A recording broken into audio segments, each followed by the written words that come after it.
Everybody sit down. There's one chair waiting for you. Where you gonna But sit? yes, no, I might, right here. Hello, welcome everyone. Thanks for coming today. I am your master of ceremonies, or MC, or I'm not the bell ringer, but that would be fun. My name is Jim Gilliam, and I'm delighted to be here and be part of this concert today. You know, it's such a rarity to hear two pianos.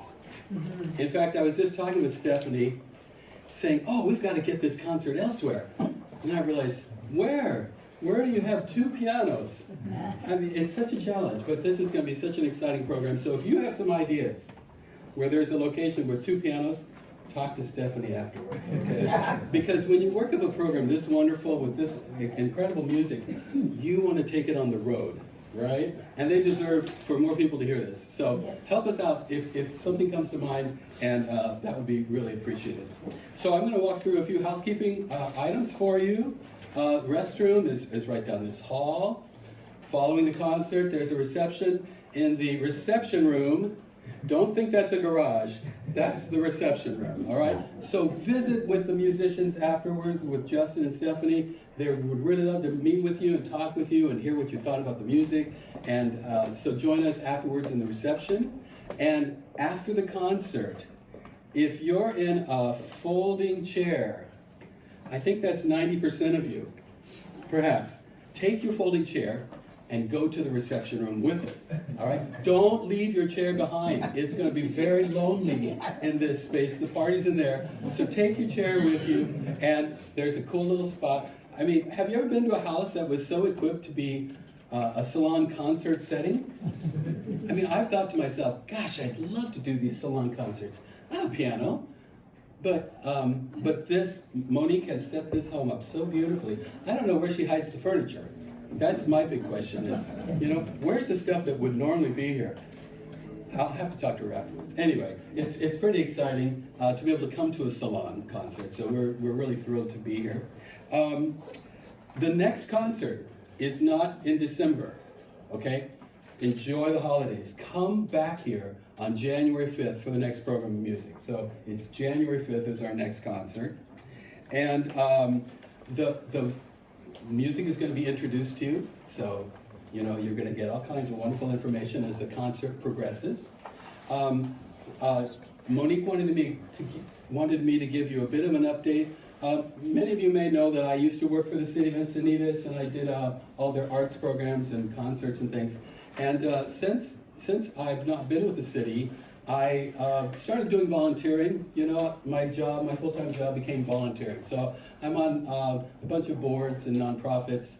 And one of the interesting opportunities that I took advantage of was the County of San Diego formed an Arts and Culture Commission.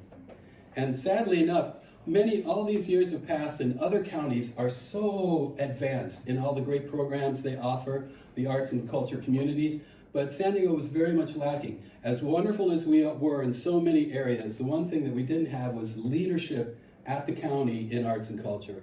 And so in 2022, the supervisors unanimously approved the formation of an Arts and Culture Commission.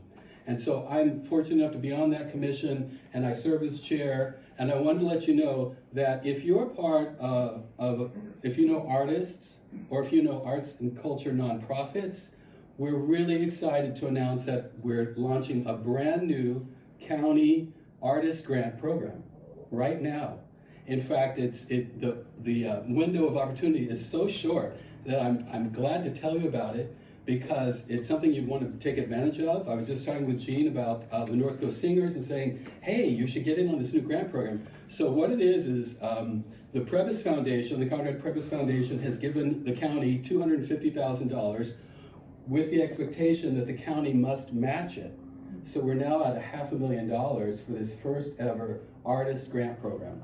And so if you are interested in that, if you know of an artist who is doing a project it can be in, a musician, playwright, theater, dance, whatever, any kind of artistic media, they can apply to this grant program. And the idea is that it's an artist-driven project collaborating with a nonprofit. So the nonprofit can serve as like the fiscal agent. But if you know some artists who are looking for funding for an interesting project, maybe they want to create a sculpture, maybe they want to write a play, I hope that you'll consider taking advantage of this. All you have to do is go to the County of San Diego website, and it's the Community Enhancement Grant Program. All right? So it's a part of that existing grant program, the Community Enhancement Grant Program, but an additional $500,000 is set aside just if someone wrote out a grant program and didn't know about it, but said, hey, we're working with this artist, well, at the county, they will pull that application and actually put it in consideration for this new funding. So I just wanted to plug that. She asked me to talk about something. I thought, well, I'll talk about the grant program. So I hope that's something that you'll spread. Questions? Make sure you tell people to turn their cell phones off. They're fantastic. That should have been my housekeeping. If you have a cell phone like I just did, turn off your ringer. You know, we don't want extra music participating in this. Now let's move on to the concert program. We're really thrilled to have Stephanie Weaver Yankee, who is the executive director of La Jolla Symphony and Chorus, who have concerts on December 7 and 8 in La Jolla, so in case you're interested. And Stephanie holds doctorate in music from Michigan State University, a fantastic pianist. And Justin Hansen is a versatile pianist and composer. Justin has a master's degree in composition for film, TV, and video games from Seattle Film Institute. So we're in for a really exciting program, and let's welcome John. Me, yeah, John. Yeah. John, all right, head up to John.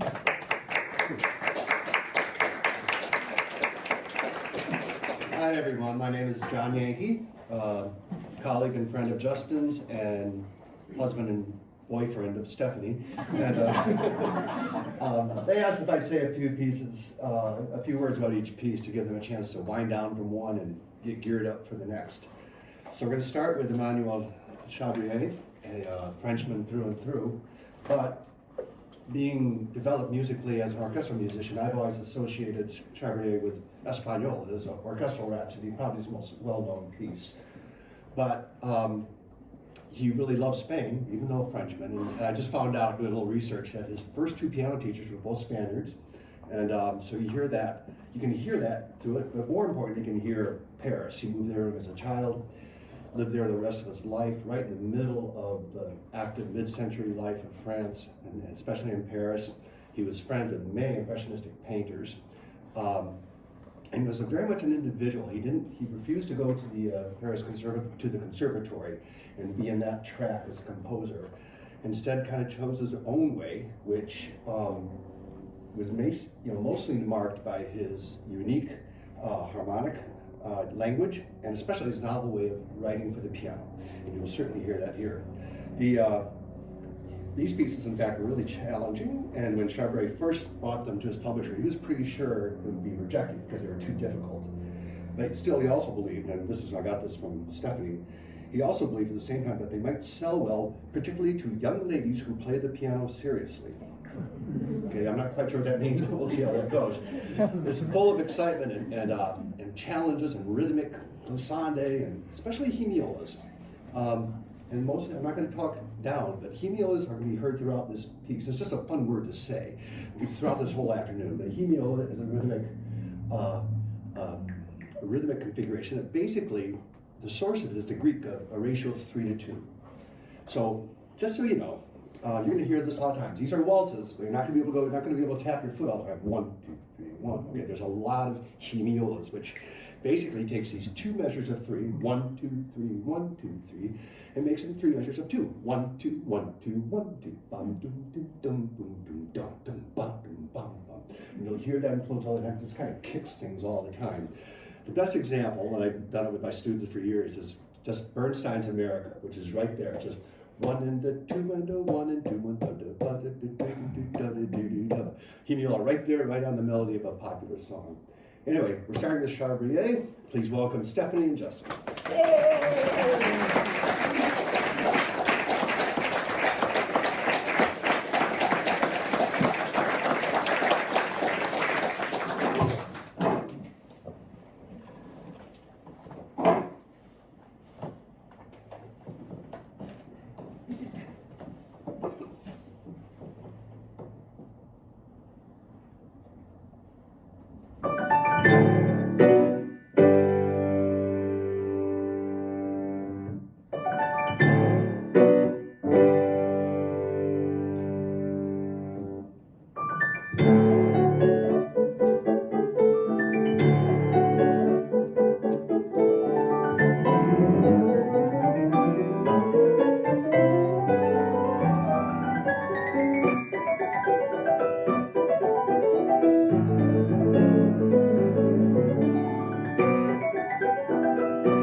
sort of white noisy thing. It might be the phone.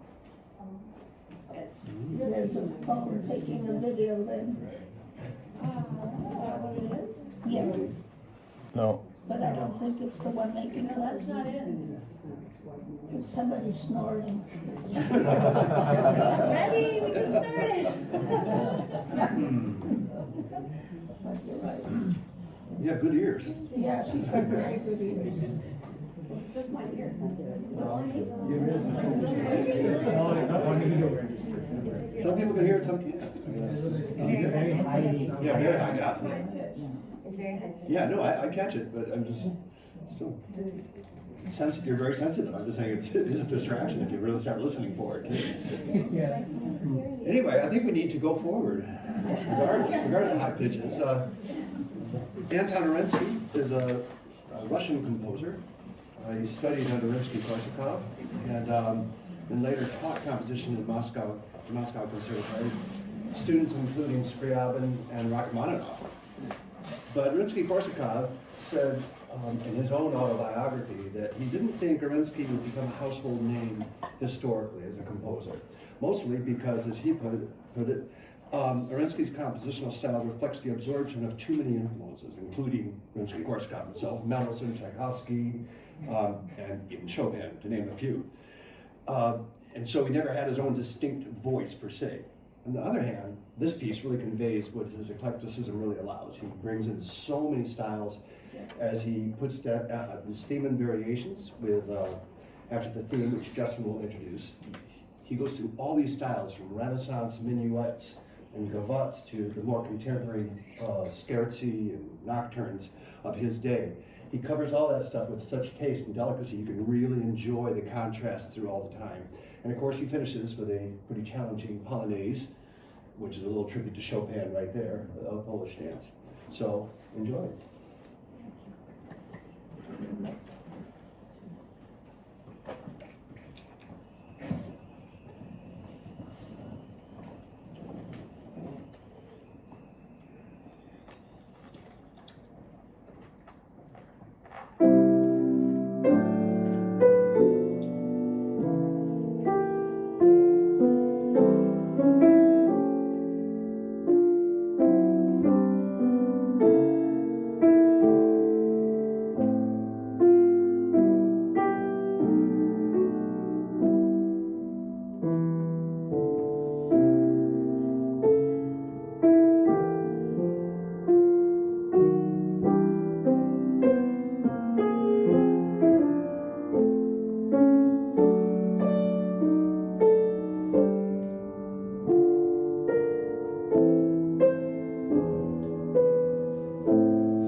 Debussy, Claude Debussy, wrote a lot of pieces for piano four hands, that is, one piano, two players at the same one. But only two for two pianos, and his more well-known was En Blanc et Noir. This one wasn't even discovered until after he died. And some speculate that this is actually a sketch for an orchestra piece, not ultimately for a two piano work. We don't know, but it sure works this way. It's very spellbinding, mystical. Linderaha is a garden courtyard in Alhambra, where it got the name, and it features the habanera rhythm, which is kind of fascinating when I was talking about hemiolas. The habanera is mostly familiar to those of you who know Zay's Carmen, who most do. Dum, da, da, da, do. 1, 2, 2, da, 3, and 2. And this permeates throughout, sometimes an exchange, like carried by one piano, sometimes a combination of both with that rhythm, but it's there all the time, the entire piece. And the habanera, by the way, its source is Cuba. It was really embraced by the European composers, but its source is Cuba, very related to the tango. And you'll hear that all the way throughout. Finally, just one of the things that I really find particularly engaging about this piece is just his use of dynamics, especially the piano side. Piano, pianissimo, pianissimo, you know, with 3 Ps. I think there might be even 4 in there sometimes. But it's very demanding and delightful. I'm sure fun to play, but it's very demanding to play as well.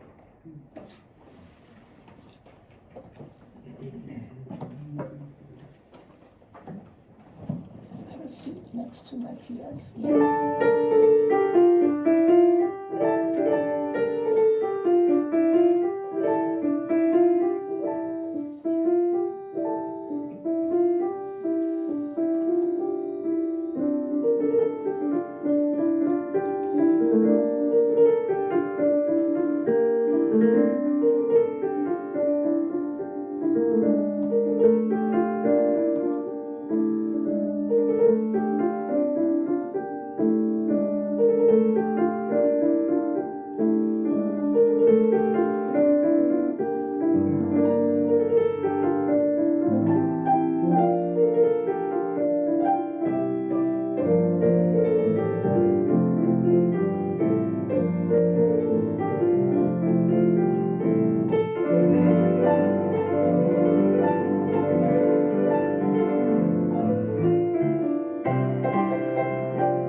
kind of nice when you don't, no one wanted to kill the atmosphere with applause.